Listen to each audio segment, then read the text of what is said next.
Buen día a todos, hermanos, hermanas. Un saludo. Que el Señor nos conceda la gracia de vivir en su paz.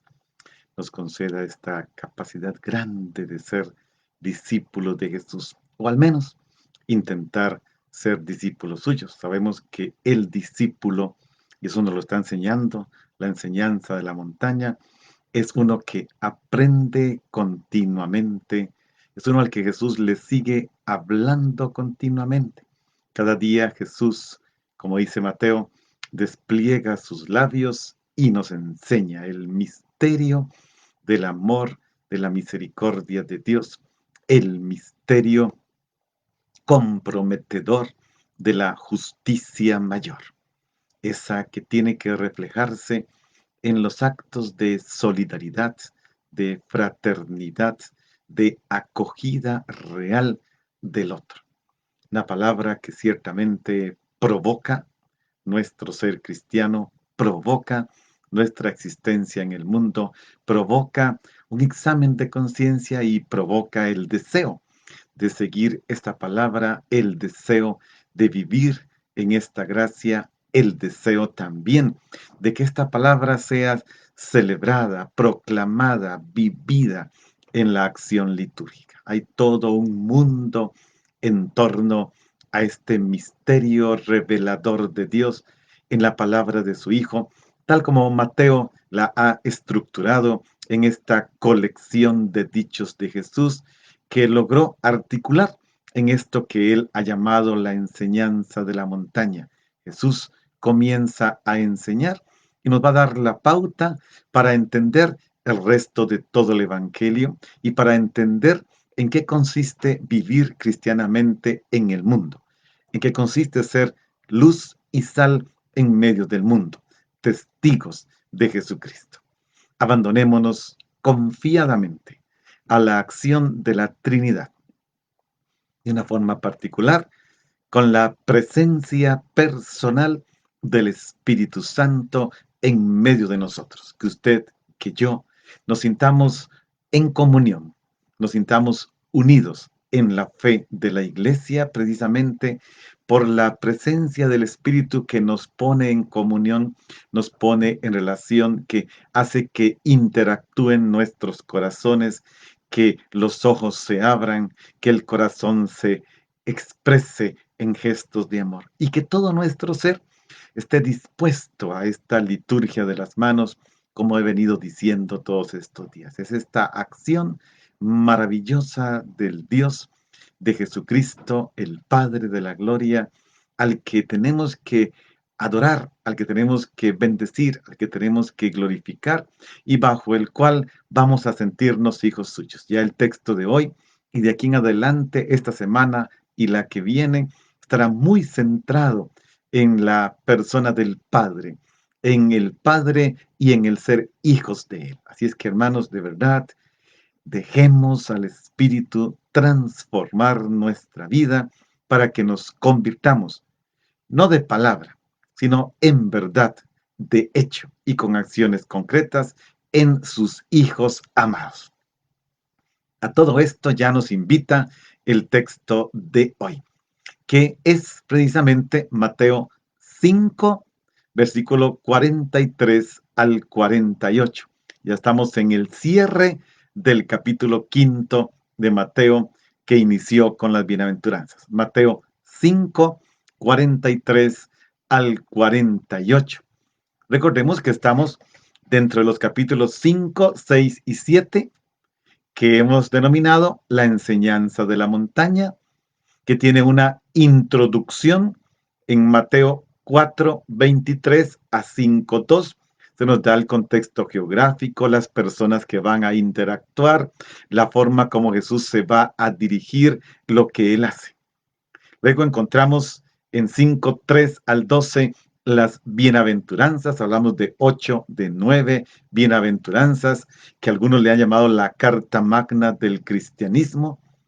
Encontramos luego del 5:13 al 16 la misión de los discípulos en el mundo, ser sal y luz de la tierra. Luego iniciamos en 5:17 y se extenderá hasta la semana que viene la justicia del reino de los cielos. Dentro de esta estamos. Con una primera parte, la ley cumplida por la justicia más perfecta de Jesús. Ya hemos visto las 6 antítesis, hoy estamos en la última precisamente, una que es radical, amar al enemigo. Luego de 6 del 1 al 18, que será texto de estos días, comenzamos mañana, la justicia hecha en secreto para que solo la vea el Padre. Y luego el compromiso total exigido por la justicia del reino. Y ya para la otra semana podremos ver el final, la puesta en práctica de esta palabra. 7 del 13 al 27, y ahí cerraremos este primer discurso de Jesús o enseñanza de la montaña.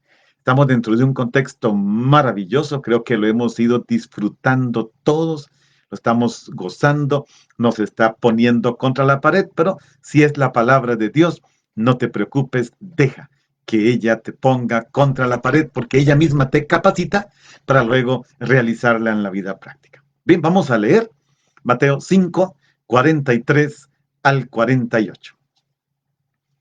En aquel tiempo, Jesús dijo a sus discípulos: han oído ustedes que se dijo, ama a tu prójimo y odia a tu enemigo. Yo, en cambio, les digo, amen a sus enemigos. Hagan el bien a los que los odian y rueguen por los que los persiguen y calumnian, para que sean hijos de su Padre Celestial, que hace salir su sol sobre los buenos y los malos, y manda la lluvia sobre los justos y los injustos. Porque si ustedes aman a los que los aman, ¿qué recompensa merecen?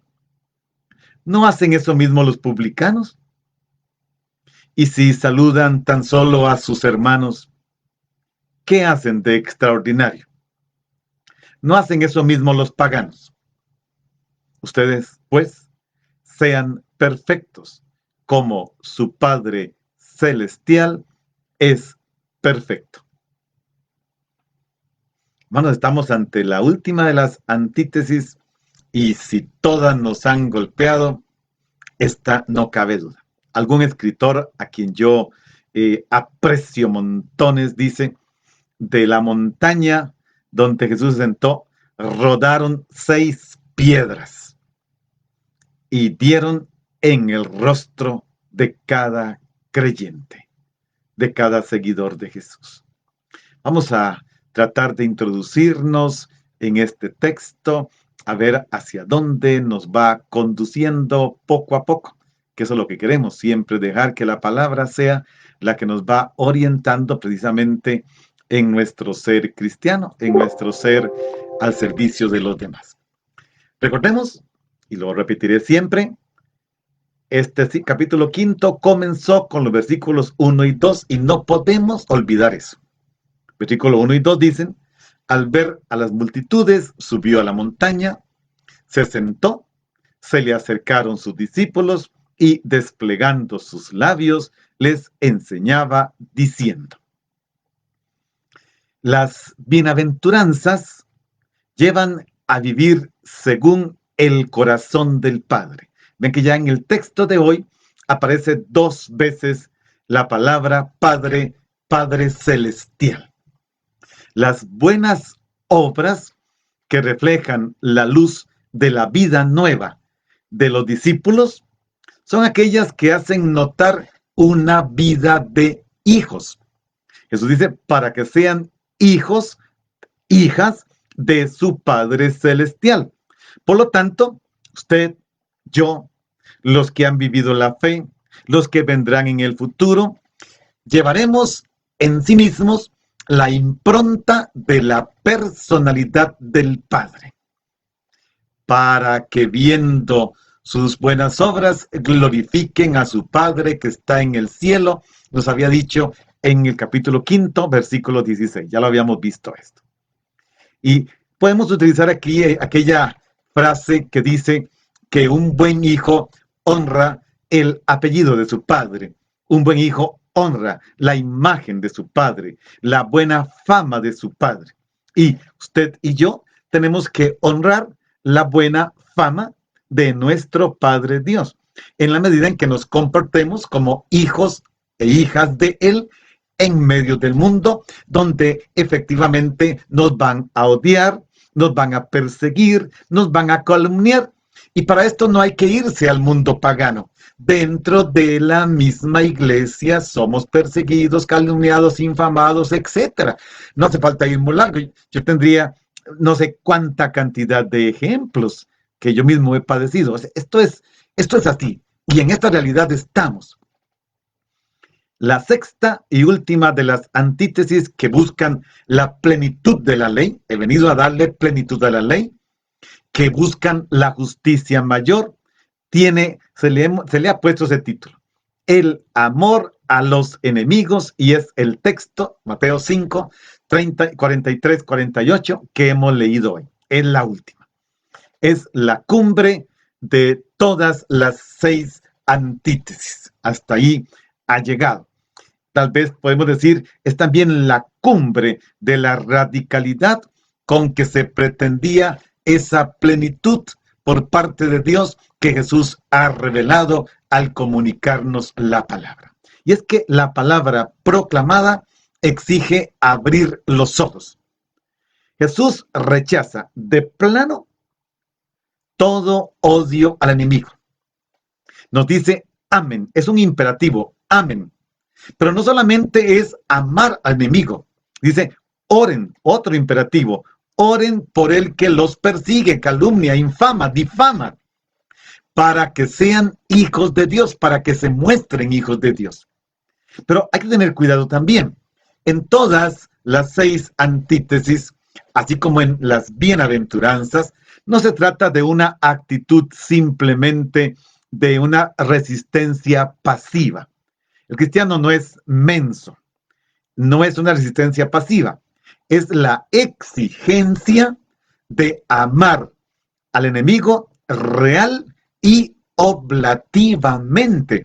El verbo que Jesús usa aquí es aquel que cada cierto tiempo nos ha salido, el verbo griego agapao, que es el amor total oblativo. Hasta ahí llega Jesús. Es amarlo como se ama a alguien que se quiere mucho. O sea, es una exigencia demasiado. Jesús está pidiendo demasiado. Y no solo eso, no solo amarlo oblativamente, sino orar en el sentido más profundo de la oración por él ante el Padre que ve en lo secreto. Hoy nos encontramos una serie de palabras complicadas, ¿sí? Porque cada una de ellas encierra mucho significado.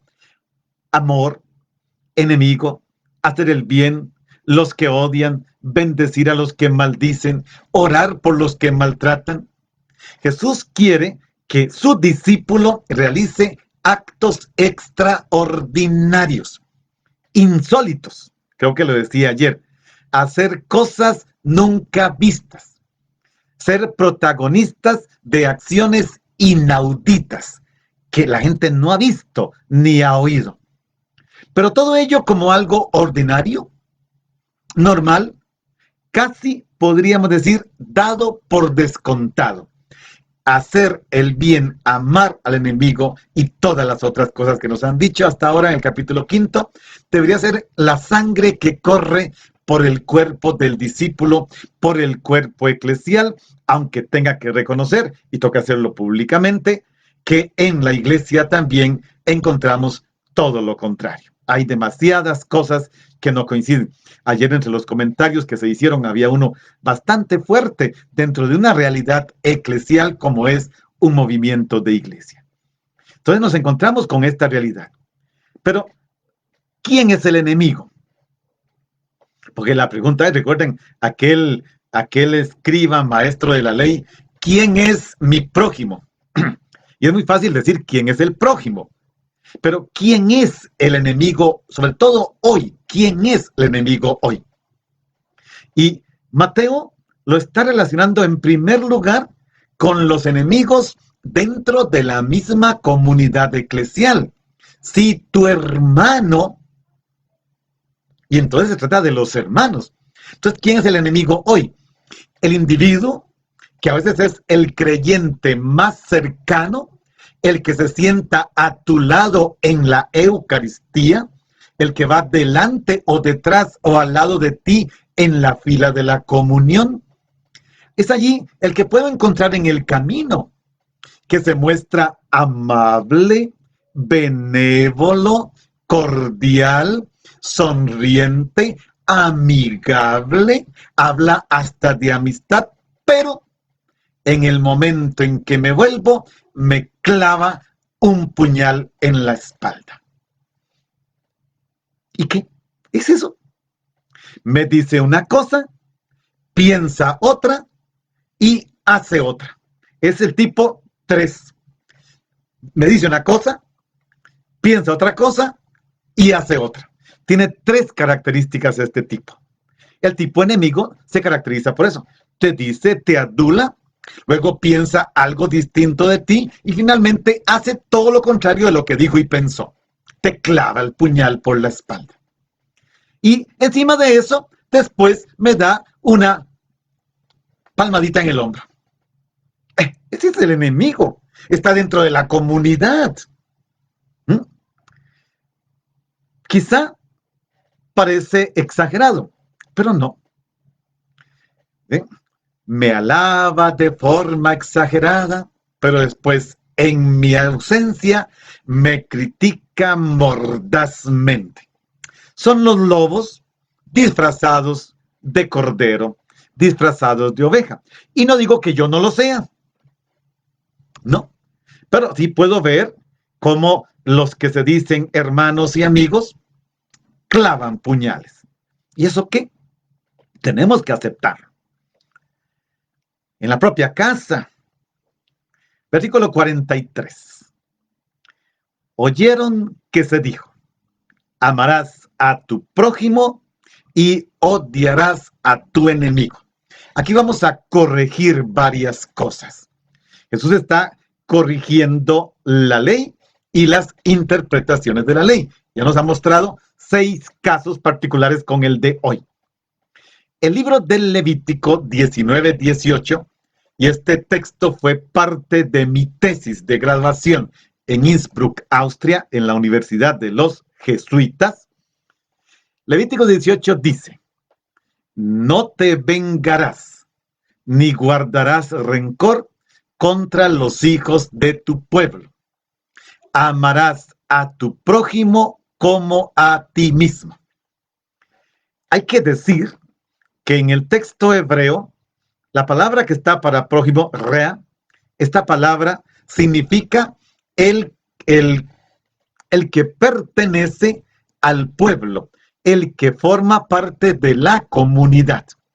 De allí fue donde sacaron después que amar a los de mi grupo significa odiar a los que no lo son, sobre todo los enemigos. Cuando se cita este antiguo mandato de odiar al enemigo y de circunscribir las relaciones en el marco de aquellos que son considerados prójimo, ya dijimos, el hermano de la comunidad israelita, uno que pertenece a la comunidad, posiblemente se está pensando en aquellos que viven como enemigos del reino de los cielos, en el contexto de Mateo, y también en el contexto de las leyes de santidad a la que pertenece el capítulo 19 del libro del Levítico.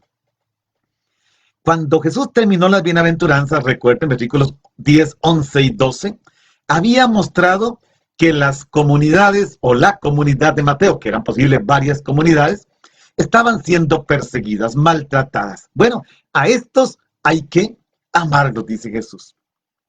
Esta segunda parte del enunciado, han oído que se dijo, no reproduce una enseñanza del Antiguo Testamento, sino la explicación reductiva de escribas y fariseos, tal como la presenta el versículo 20. Y dan el precepto de Levítico 19:18, entendiéndolo como un mandato positivo, amar al prójimo, o sea, al que pertenece al grupo, pero al que no pertenece al grupo, odiarlo. En tiempos de Jesús había una secta, los esenios, que ahí era más radical. Hay que amar al miembro de la comunidad y odiar a todos los demás. No es una comunidad cristiana como tal. Y ciertamente, hermanos, hay que decirlo. Entre las religiones que tenemos, al menos las 7 más importantes, es el cristianismo el que tiene este mandato, esta orden de Jesús. Amen como un imperativo a sus enemigos.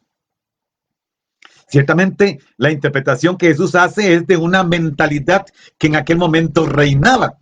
Según la gente, no veía problema en odiar a una persona que era enemigo, no perteneciente a la comunidad y encima difama, ataca y atenta. Naturalmente que hay un detalle que creo que hay que decirlo. Quisiera ser hoy muy visible, usar imágenes muy claras. Hay creyentes, y digo creyentes, no estoy hablando de los paganos. Hay creyentes que necesitan visceralmente tener un enemigo con quien pelear. Hay gente que pareciera que no puede vivir sin enfrentarse con otro. Y si no lo tienen, lo inventan. Y si el enemigo verdadero o imaginario falta de encuentros, encuentran desplazados. Ya saben, no saben qué hacer. Ocupo un enemigo, no lo tengo, lo invento. Y si lo invento y no me corresponde, me quedo perdido. Ya no saben qué hacer, qué decir, qué escribir, cómo alimentar la polémica. Hay gente que ocupa tener un enemigo para pelear, para atacar, para sentirse poderosos. Y no estoy pensando en nadie, estoy pensando en lo que uno ve al interno de la comunidad cristiana y ni se diga fuera de ella. Es extraño, hermanos, es extraño cómo tantos convertidos, en vez de hacerse criaturas de conversión, criaturas de fraternidad, criaturas para alabar a Dios, se empeñan en tender puentes de odio, de chisme, porque el chisme, el Papa Francisco, recuerden, nos lo ha dicho varias veces, el diablo ha provocado en la iglesia una guerra civil. ¿Cuál es su arma? El chisme. No, el cristiano tiene que tender puentes de comprensión, de ser indulgente con la otra parte, hablamos de la otra acera, ser indulgente con la otra acera. Pero no, hay algunos convertidos, que yo no sé cómo es que se llaman convertidos, que son saboteadores de cualquier oportunidad de diálogo. Hay diálogo y se encargan, se meten allí para desbaratarlo. Hay gente especialista en eso y tienen muy buena conciencia. Comulgan devotamente hasta con las manos juntas y los ojos en blanco. Le declaran la guerra a todo y a todos. Siempre ven lo peor. Naturalmente, bajo la categoría de lo religioso. El texto que veíamos ayer en la primera lectura de la esposa de Ahab. Planea un asesinato, el de Nabot, un asesinato religioso, todo en regla, hasta con un ayuno. Sí, son capaces de hacer como Jezabel. Todo bien planeado para que alguien salga muerto.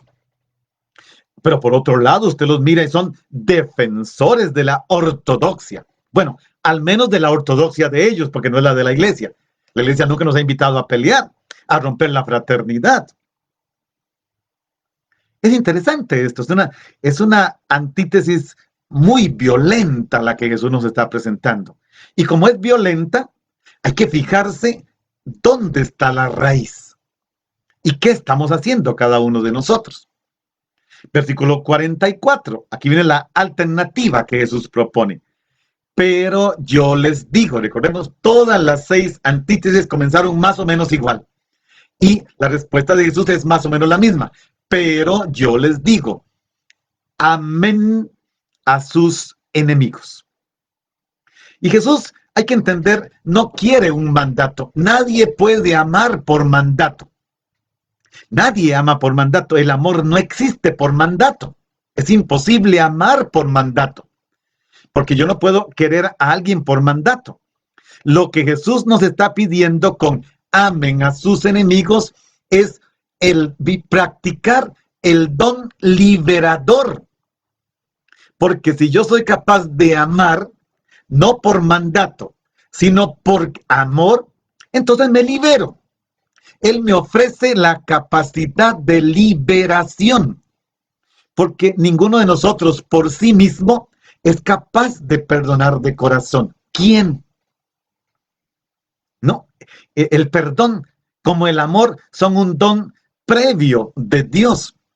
Amar al enemigo es ya un don de Dios Padre para que se revele que somos hijos suyos. Y lo hace por su infinito amor, por su misericordia ilimitada, que no conoce límites, que no le ha puesto un número limitado al perdón. Él nos ha reconciliado con Él en su Hijo Jesucristo. En Él nos ha amado, en Él nos ha dado su Espíritu Santo. El amor a los enemigos es un característicum cristiano. Es algo decididamente que pertenece al cristianismo. Y por eso se entiende que esta es una frase de Jesús. Es propia de Él. Esto es Jesús. Aquí tenemos a Jesús que está hablando claramente. Jesús explicita la mentalidad con la cual los escribas y posiblemente los fariseos explicaban la ley. Una mentalidad que nacía de la división entre judíos y no judíos. Recuerden que se dividía el mundo en dos: el pueblo de Israel y todos los demás pueblos, el pueblo judío y todos los demás que eran paganos. Entonces, entre prójimo y no prójimo, entre santo y pecador, entre puro e impuro, estas odiosas comparaciones que seguimos haciendo. Mientras siga comparando así, siempre el mundo estará dividido en dos. El otro no es un enemigo, es un hermano ante el cual practicar la fraternidad, la filiación divina. Pero si divido entre mis amigos y mis no amigos, mis prójimos y mis no prójimos, mis hermanos y mis no hermanos, el mundo seguirá dividido en dos. Y estaremos como al principio del cristianismo, judíos y paganos, circuncidados y no circuncidados, hijos de Dios o de Abraham, no hijos de Abraham.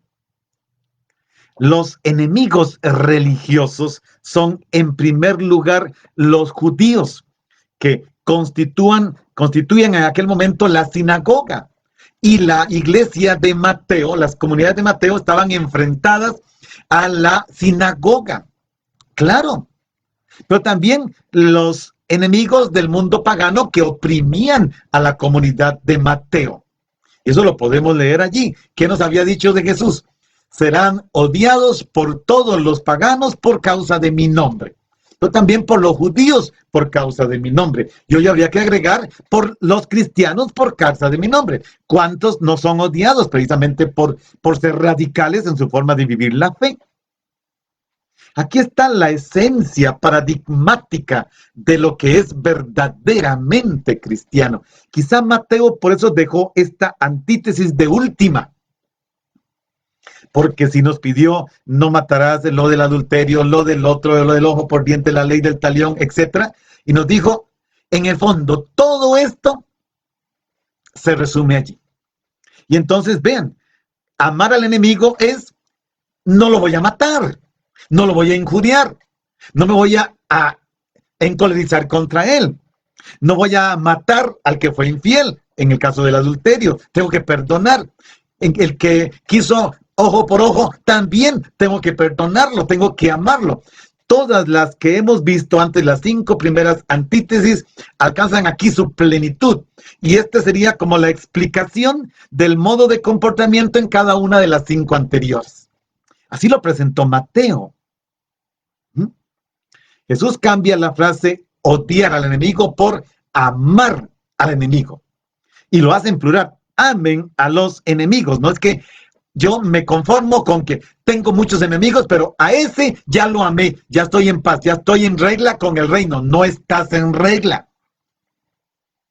No se trata de que lograste amar a uno de tus enemigos. Amen a sus enemigos, está en plural. En la iglesia se ven personas, y esto es súper divertido. Discúlpenme, pero es que también para que se rían y para que se cuestionen y nos cuestionemos. Yo ya preparando todo esto fui apaleado y ahora hablándolo estoy doblemente apaleado. Pero uno ve en la iglesia, los que me conocen, saben que cuando estuve en la catedral allá en San Isidro, siempre esperaba a la gente en la puerta principal de la catedral. Fue uno de mis característicos. Sobre todo porque esperaba a los jóvenes y nos conocíamos por nombre y apellido. Y eran más de 1000 en cada misa que yo celebraba. En la iglesia se ven personas que en el momento de la paz intercambian apretones de manos calurosos, se besuquean con efusión, hasta parece un teatro, pero siempre en el círculo de los nuestros. El círculo de los nuestros, que más bien es el círculo de los suyos. Porque de los nuestros son todos los que están en la Eucaristía. Ese es el círculo de los suyos. El apretón de manos se vuelve más flojo o tibio cuando se trata de un extraño. Y ya levantamos la mano mejor. Y naturalmente, el enemigo no está al alcance del saludo porque nos aseguramos habernos colocado lejos de donde él está, para ni siquiera verlo, asegurándonos de que éste no estará en el ámbito de los que tengo que saludar en el momento de la paz. Y me encargué de que quedara lejos. Y uno ve, a veces llega el esposo o la esposa y mira para allá, mi amor, aquí no, vámonos para allá. ¿O no? No estoy inventando nada. Si ustedes vieran todo lo que el sacerdote ve, todo se ve. Entonces, si en la misa hacemos eso, en la misa, ¿qué no haré en mi grupo, en mi pastoral, en mis acciones, en el movimiento, en el grupo, en todo? Si en misa lo hago, si lo hago en el lugar más sagrado, cultualmente, por lo menos litúrgicamente, ¿qué será en la calle? ¿Qué será? ¿Qué será? Es una tarea difícil. Evadimos al enemigo, le damos vuelta, cambiamos de acera, como decimos, y efectivamente cambiamos de acera cuando lo vemos a 100 metros de distancia, para no tener que mirarlo a los ojos, porque es capaz que me lanza una sonrisa, tengo que corresponderle. Y si viene a darme un saludo y tengo que darle la mano y no quiero, amen a sus enemigos. Hermanos, no, aquí podría quedarme. Este es el corazón de todo esto que estamos viendo. Todo lo demás no sirve si no logramos esto. Y es duro, es duro. Yo sé lo que es tener a una persona delante de mí, convivir con ella en la misma casa. Tuve que hacer esto, y no fue en la casa de mi familia, de mi madre, con alguien que hizo todo lo posible para que mi vida quedara de cuadritos milimétricos. Y sentarme a comer delante de él, y que hacía, bajaba la mirada. Y ahí está tú orando por él, hasta el último momento, esperando que se le salga el berrinche malvado y perverso que tenía. Amar a los enemigos, hermanos, esto es pero terriblemente difícil y maravillosamente cristiano. Pero Jesús dice, no solo amen a sus enemigos, plural. En ese mismo versículo 44 dice, y oren por los que los persiguen. Amen a sus enemigos, rueguen al Padre por los que los persiguen. Sí, porque ese que te odia, que te persigue, que te difama, que te calumnia, que te ofende, que desbarata tu dignidad a cada rato, es hijo del Padre. Y Dios no quiere tener hijos por un lado e hijos por el otro. Aquí están los hijos, amigos de William, que son mis hijos, porque él también es mis hijos, y aquí están los hijos enemigos de William, que también son mis hijos. Entonces el padre, como muchas veces le pasa a la mamá, ¿qué hace la mamá cuando dos o varios hijos están peleados? Tienen que decirle, mamá, hoy llego, hijo, hija, mira, no llegues hoy, venga mañana, porque hoy viene tu hermano o tu hermana. Y la pobre mamá tiene que ser mamá de un hijo por un lado y de un hijo por el otro. Hoy atiende a este y mañana al otro porque los dos juntos se matan. Y eso le hacemos a Dios. Exactamente lo mismo le hacemos a Dios. Esos son tus hijos, no son de mi grupo. Esos son los de mi grupo. A estos los amo, son tus hijos, por estos te pido. Y Jesús dice, no, no por estos otros. Ora por ellos. Jesús pone todo de cabeza, mis queridos hermanos. Yo les dije desde que iniciamos el lunes el sermón de la montaña, la enseñanza de la montaña, que iba a ser muy duro. Y les dije ayer, ¿quieren que siga? Y muchos pusieron, sí, padre, siga. Cada día se va a poner peor. No. Rueguen al Padre, porque si oramos, ¿a quién oramos? Al Padre. Rueguen por los que los persiguen. Claro, para esto, ¿qué se puede hacer? ¿Cómo lo puedo hacer? Lo que he repetido 60 y ¿cuántas llevamos hoy? 63 veces. Orientar la mirada hacia Jesús crucificado. Allí puedo amar al enemigo si oriento mi mirada hacia Jesús crucificado. Que allí desbaratado, su cuerpo estaba desbaratado, humillado hasta el extremo, burlado, con el sarcasmo, lo que más hiere. ¿Y qué hace Jesús? Ora al Padre por los que lo están condenando allí, por los que lo están clavado y por los que lo van a matar. Y le dice al Padre, los disculpa ante el Padre. Le dice, Evangelio de Lucas, Padre, perdónalos porque no saben lo que hacen. Padre, disculpa a este montón de ignorantes. Entonces dice, Padre, no les tomes en cuenta esto, son ignorantes, no saben lo que hacen. Jesús los disculpa. ¿Y usted qué piensa? A veces no le pasa por la cabeza una idea malvada. Uy, ¿por qué no se muere? Y no me diga que no. Seamos sinceros. A veces pasan a la velocidad de la luz estas expresiones. ¿Por qué no se mueve? ¿Por qué no desaparece? ¿Por qué tengo que seguir viéndolo? ¿Por qué no lo echan? Etcétera, etcétera, etcétera, porque los porqués son muchos. ¿Y qué dice Jesús? No. Casi como si dijera, deja de orar tanto por los tuyos y ora por los otros tuyos, que son los míos, porque son mis hijos. Padre, perdónalos porque no saben lo que hacen. Lucas 23:34. No solo no hay que odiar al enemigo, es necesario amarlo con amor oblativo y demostrar este amor intercediendo por él ante el Padre.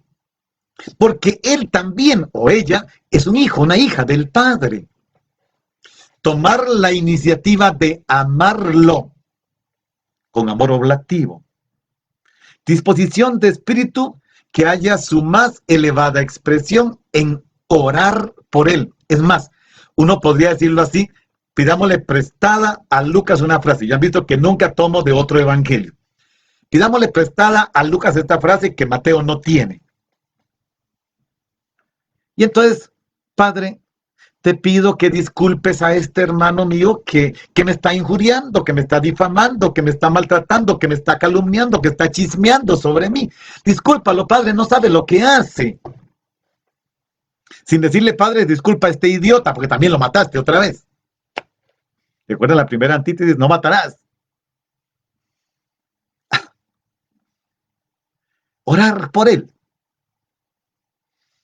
Recuerden, hablamos del cristiano que ofrece la otra mejilla, que no devuelve golpes, ojo por ojo, diente por diente, vida por vida, cardenal por cardenal, que reza por su enemigo, sus enemigos, rueguen por ellos, que ama a sus perseguidores. Tendríamos que decir en lenguaje de Mateo, no es un ser excepcional, no es excepcional. Simplemente entendió qué es ser cristiano. Los que me escuchan siempre en las charlas que doy, siempre se enojan porque les digo que somos paganos. Y no voy a cambiar. Somos cristianos paganos. O usted puede decir que ya entró en este grado de santidad. Ya lo alcanzó. Ya no hay nadie que le moleste. Somos paganos, bautizados,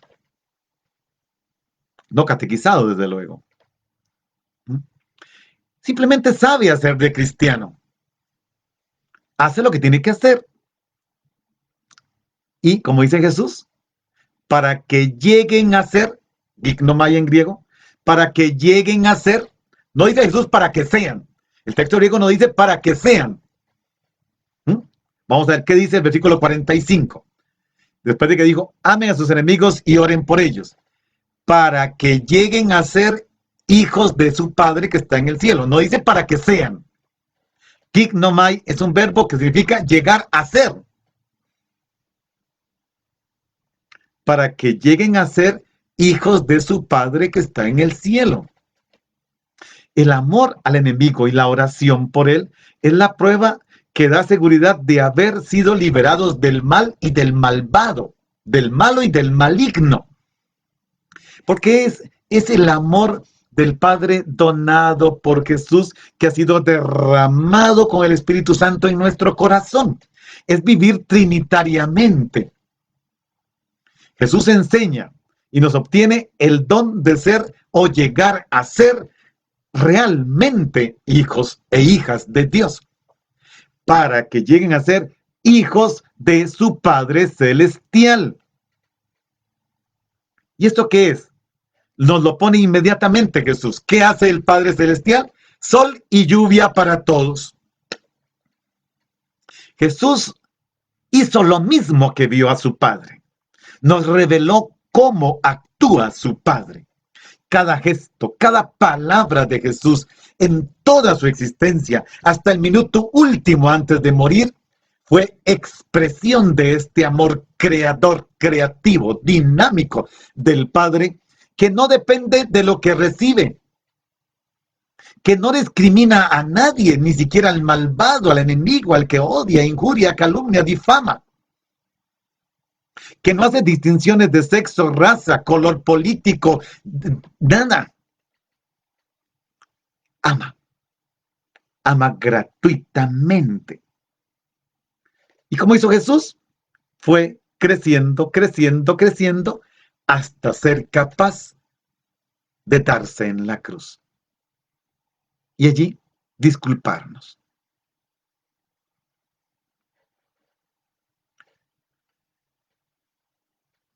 Y ahora viene la explicación que Jesús da, una explicación cómo Jesús sacó esto, no sabemos, pero qué bárbaro. Mejor ejemplo no hay, porque el Padre del que tenemos que llegar a ser hijos, levanta, recordemos que el sol se levanta, levanta su sol sobre buenos y malos y hace llover sobre justos e injustos. ¡Qué bárbaro! Delante de estas palabras ya no hay ningún motivo para seguir actuando como actuamos. ¿O es que usted puede hacer que el sol se levante para los suyos y que en este 50 metros cuadrados de la casa de mi vecino no haya sol o allí no caiga lluvia? No puede. ¿Y qué hace Dios? Levanta el sol para buenos y malos y deja caer la lluvia sobre justos e injustos. ¿Qué dos imágenes? Así como nos habló de sal y luz, ahora nos habla de sol y lluvia. El amor de Dios se revela precisamente en esta generosidad. Distribuye sus dones naturales, el sol y la lluvia, que son prioritarios para el ser humano. Y no hace acepción ni con el sol ni con la lluvia. Claro, algunos pueden tener más sol, lo que tienen suficiente para ir a la playa o tienen una casa de playa donde van en el verano. Eso tienen otro poco de sol, un poco distinto del que no puede ir. O tienen más lluvia porque tienen una casa allá en la montaña, la casa de invierno en la montaña y la casa de verano en la playa. Pero al fin y al cabo es la misma lluvia y el mismo sol. Cada mañana el sol nace para todos, dice la canción. Y la lluvia en invierno, época de lluvia, cae para todos, alcanza a todos. Esta mención del sol y de la lluvia nos hace pensar, hace referencia a las bendiciones naturales de Dios que da como padre a sus hijos e hijas. Y hace que todo se sostenga en la vida, prospere. Sin el sol nada crece y sin la lluvia tampoco. Con el sol y la lluvia en su grado perfecto, la tierra da su fruto. Jesús ha sido tan creativo que encontró estas dos maravillosas imágenes. Maravillosas. Para decirnos, hay que amar, perdonar y orar a los enemigos, porque el Padre del cielo, que es mi Padre, tu Padre y el Padre de los enemigos, lo ha dado a todos, porque Dios no tiene enemigos. Uno podría decirlo así, amar al enemigo, a los enemigos, es hacer que se levante el sol y caiga la lluvia de la fraternidad, de la amistad sobre nuestros enemigos. Amarlo es que su sol vuelva a brillar. Perdonarlo es que la lluvia vuelva a caer. Lo decimos a veces, cuando alguien me da el perdón que tanto quiere, siento que me volvió el alma al cuerpo. El sol volvió a brillar, la lluvia volvió a caer. Dios no tiene enemigos. Porque los que podemos llamar, según los criterios, enemigos de Dios, no lo son de Él. Perdónalos porque no saben lo que hacen, dice Jesús. Miren, en el cielo, hermanos, hay más gente de la que nos imaginamos. Hay grupos religiosos que quieren condenar a medio mundo. En mi concepción de Dios, en el cielo está casi todo mundo. Jesús nos disculpó. Que Dios ilumine, conceda prosperidad a una persona buena, mala, justa, injusta, porque para Él todos son iguales. Para justos y no justos, para malvados y buenos, a Dios no le importa. Jesús quiere que mostremos una bondad semejante hacia el enemigo. Que le hagamos levantar el sol y caer la lluvia. Y oremos al Padre para que el sol brille más para Él y la lluvia sea más abundante para Él. Un sol y una lluvia de bendiciones. Señor, dale a Él más de lo que me quieres dar a mí. O por lo menos, como dirá después, ama a tu prójimo como a ti mismo, Señor. No le des más, pero tampoco le des menos. Que lo que me das a mí, le des a Él. Lo vamos a ver la semana que viene con la regla de oro, Mateo 7:12. Creo que será el próximo miércoles, de hoy en 8.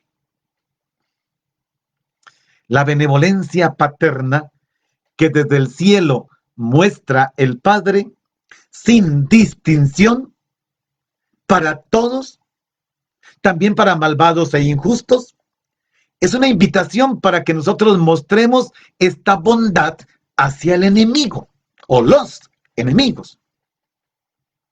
Cuando, gracias al amor, no nos dejamos determinar por los comportamientos ajenos, cuando se corresponde a una provocación con dulzura, a un insulto con mansedumbre. Recordemos la oración de Francisco de Asís, que donde haya ponga yo, que donde haya ponga yo.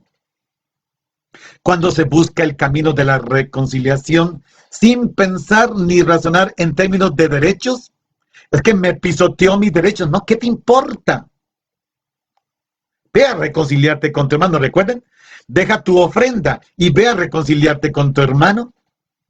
Cuando no tengo que reclamar nada, ni echar en cara errores, no tener nada que condenar, simplemente logré algo.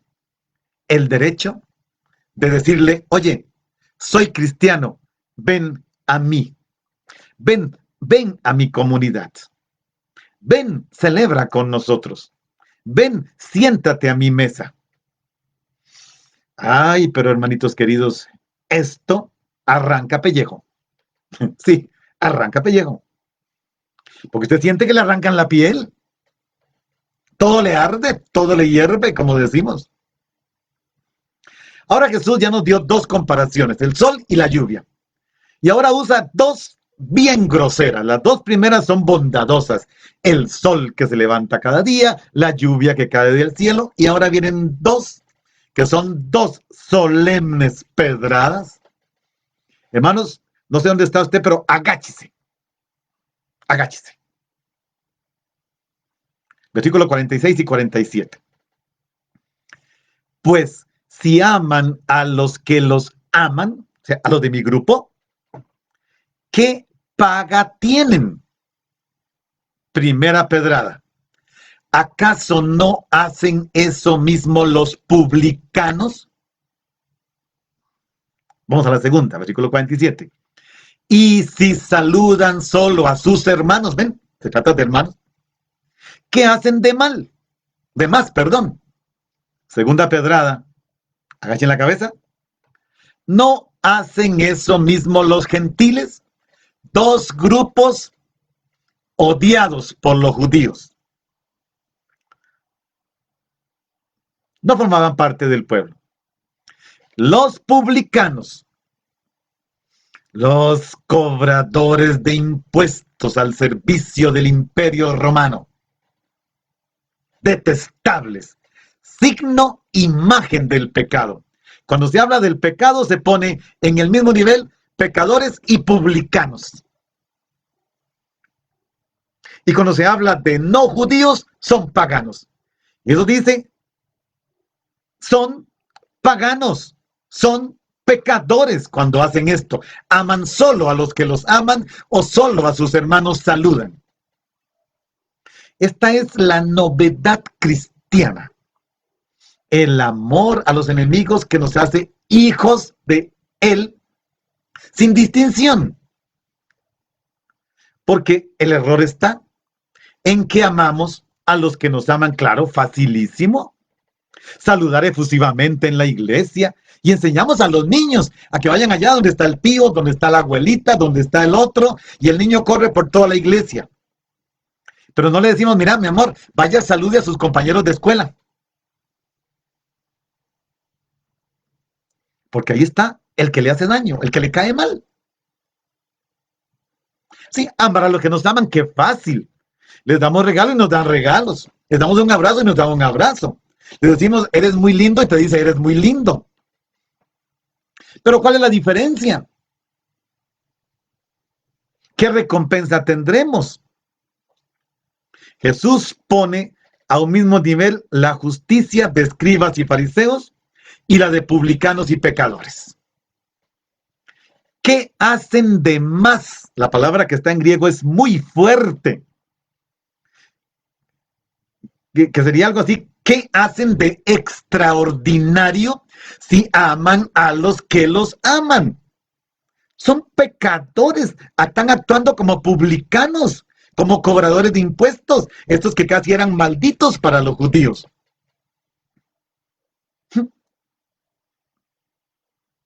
El cristiano es un tipo distinto. El cristiano tiene que realizar los comportamientos de Dios. que hace salir el sol sobre buenos y malos y la lluvia sobre justos e injustos. Es esta posibilidad inaudita de imitar a Dios en su generosidad sin restricciones, en un amor sin límites. Esto es lo original, específico cristiano, y otra vez repito, arranca piel. Arranca, desbarata, te sientes herido en tu carne, porque el enemigo hace que me sienta herido en mi carne, herido en mi orgullo, herido en mi identidad y en mi fama y dignidad.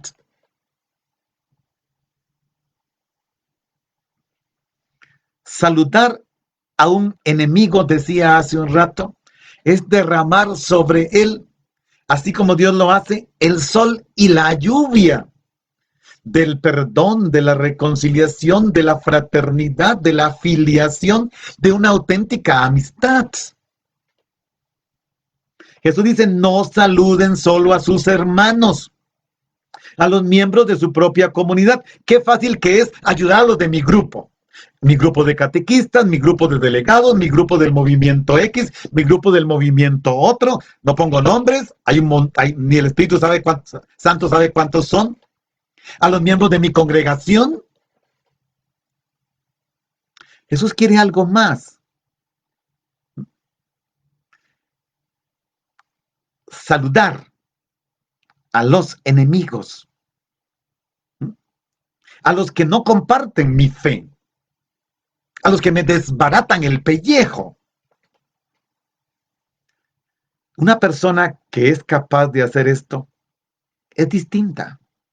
Hace algo inaudito. Realiza gestos desconocidos. Una locura. Pero demuestra de quién es hijo o hija. Es hijo del Padre de los cielos. Es hija del Padre celestial. Y vean que Jesús pone en relación el obrar que espera del discípulo con la forma como habitualmente actúan los publicanos. ¿Qué hacen los publicanos? Viven continuamente en su pecado. Por lo menos así era la concepción judía. El publicano es un pecador porque roba. Eran los encargados de Hacienda. ¿Qué quieres? Pero también los equipara con los gentiles. ¿Quiénes son los gentiles? Los que no conocen a Dios. Los que adoran a otros dioses. Vean que Jesús es, cuando se pone grosero, se pone grosero. Si amas solo a los que te aman, sigues como los publicanos en el pecado. Y si saludas solo a los que te saludan, eres como uno que no conoce a Dios. ¡Qué pedrada! Jesús es terrible cuando se le sube el apellido. Cuando reclama el querer original de Dios. ¿Sí? Uno que se niega a odiar a su enemigo. No quiero odiarlo, me niego. Ya dijimos que responde a una injuria con una palabra de comprensión, que bendice al que va hablando mal de ti y no importa dónde llega, habla mal de ti.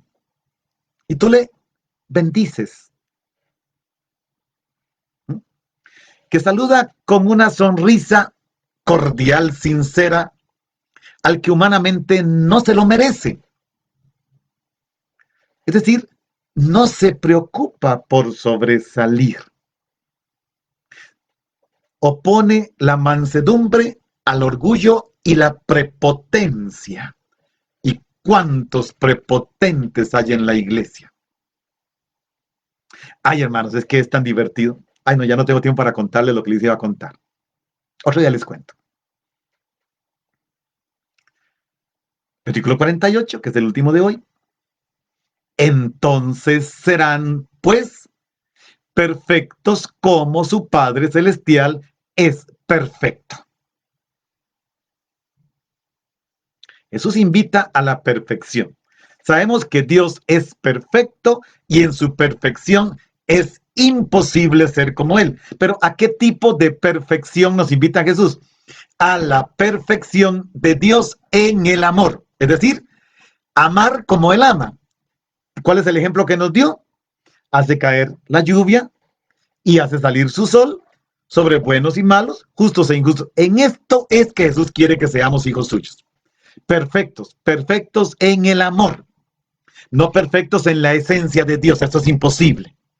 Perfectos en el amor, con las dos imágenes, les dije, estas dos imágenes, Jesús con estas dos imágenes ha sido el ser más creativo de este mundo. Y con las otras dos imágenes negativas, ni publicanos ni paganos. Nadie puede decir, hoy fui perfecto como el Padre Celestial es perfecto. Nadie. Cuando uno lee la vida de los santos, la historia de los santos, las autobiografías de los santos, están en el último momento de su vida y se sienten la cosa más pequeña de este mundo. No hay santos prepotentes. Ninguno. No hay santos prepotentes. No. Nadie puede decir, hoy fui perfecto. Yo a veces cuando regresaba antes allá, cuando estaba en San Isidro, en la parroquia, con ese montón de pueblos, en ese calor y en esas distancias, después de 5 misas llegaba a la cama, me tiraba, no quería ni comer ni nada, y decía, Señor, lo que hicimos y salió bien, lo hicimos entre los dos, y lo que salió mal fue también entre los dos, porque no fui solo. Si logramos la perfección en el amor, lo logramos juntos. Fui dócil a ti. Y si la fregamos, también fuimos juntos porque no me obligaste. Es así, simplemente es así. Perfección en la misericordia. Perfección en la bondad. Ustedes sean perfectos como su Padre Celestial es perfecto. Precisamente aquí está. ¿Puedo considerarme legítimamente hijo del Padre Celestial? Ser reconocido como hijo o hija por Él, solo si soy un hombre, una mujer de perdón, que ama a los enemigos, que ora por los buenos y los injustos, que saluda a los malvados, a los que no te saludan, que ama a los que no te aman. Esa es la perfección que hay que imitar en cuanto hijo. Pero si tú sigues amando a los tuyos, saludando a los tuyos, a ver en qué categoría te colocas. O publicano o pagano. Hermanos, la palabra es la palabra. Oremos. Después continuamos con este tema. Oremos. Padre, que tu gracia y tu misericordia me capaciten para perdonar, para dar el paso al perdón en las relaciones con personas que me injurian, critican, juzgan, que me destruyen con sus palabras y actos, y orar por ellos, por tu Hijo, en el Espíritu Santo. Amén. Hermanos, démosle vuelta a esta palabra de hoy, a esta última antítesis. Y recuerden, amen a sus enemigos. A todos, a todos. También a los que no nos aman, a los injustos y malvados. Sobre todo a ellos les bendiga el Padre, el Hijo y el Espíritu Santo. Amén. Un feliz día para todos, un poco perturbado, ¿verdad? Nos vemos mañana a las 10 de la mañana. Feliz día.